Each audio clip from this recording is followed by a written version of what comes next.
আসসালামু আলাইকুম। আপনারা সবাই কেমন আছেন? আলহামদুলিল্লাহ আমি ভালো আছি। আবারও আরেকটা ভিডিও নিয়ে আসছি আপনাদের মাঝে। এই দেখেন আজকে সব ফ্রুটস নিয়ে আসছি। আজকে স্ট্রবেরি হচ্ছে আপেল, কমলা এই দিয়ে আমরা হচ্ছে ইফতার করব। প্রতিদিন ভাজাপোড়া খেতে আর ভালো লাগে না। তারপরেও হালকা পাতলা কিছু একটু করেছিলাম। অ্যা এইটা ভাবছি যে এগুলাই করব।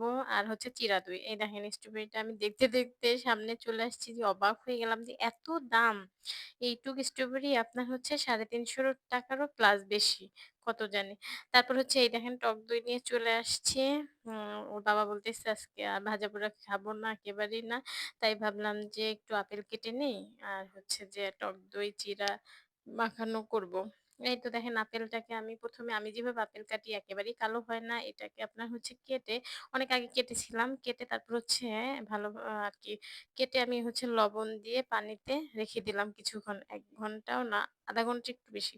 এই তো রেখে দিছি। তারপরে হচ্ছে আপনার একেবারে অনেকে কাটার সাথে, সাথে আপনি দেখবেন আপেলটা কালো হয়ে যায়। এভাবে আপনারা ট্রাই করতে পারেন।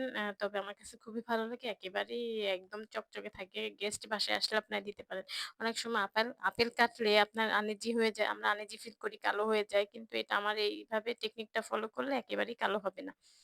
এই তো আমি আপেলগুলাকে দিয়ে দিচ্ছি। এই তো চিড়া দই নিয়ে আসছি এবং এটা হচ্ছে আখের শরবত করেছি ভুসি দিয়ে। এই তো আরেকটু হালকা ভাজাপোড়া ছিল। এই তো জাস্ট আর কি লাগে বলেন তো?